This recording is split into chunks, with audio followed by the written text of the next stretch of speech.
For the individuals that are listening to the program and they're saying, we are ready front load at least 80 hours of PTO time as we think of PTO to our employees on day one or on January 1st every year. I don't need to worry about this policy. I'm covered. I'm fine. Let's just start with that. Where would you want to start with that statement? Yeah, there's two things that come to mind immediately, and the first one is the whole notion of carryover from year to year, payout and carryover. So that's kind of one topic, and then the second topic would be the requirement in the statute that says that the employer, if you already provide a sufficient amount of time to your employees, time off to your employees that is available to be used, quote, for the same purposes, end quote, and, quote, under the same conditions, end quote,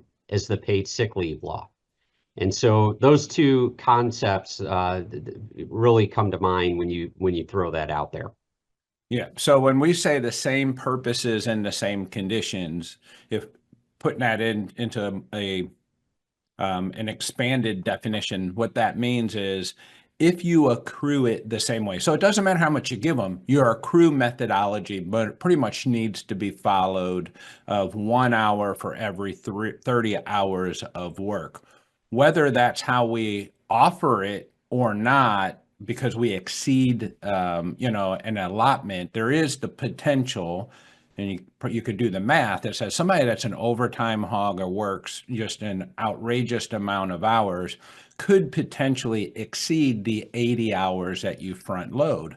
So it's how you utilize it. Think of my time and attendance. When do I get attendance points, or when do you start tracking my attendance in a way that might be used in a disciplinary way towards me? You can't necessarily do that with my paid sick leave. And then the other part is someone mentioned like bereavement. Our PTO covers our bereavement time. Bereavement's not called out in paid sick time. So the terms and conditions of can I use PTO or paid sick leave if it's combined for reasons that don't fall under the sick leave, but deduct from their bank. That seems to be the big debate because it becomes an interpretation. And at that point, you're going to have to do your own risk assessment. And I think that's maybe your position is maybe that's okay, and probably you have a good argument. However, it's not the way that the law is written today, and there could be risk associated with that.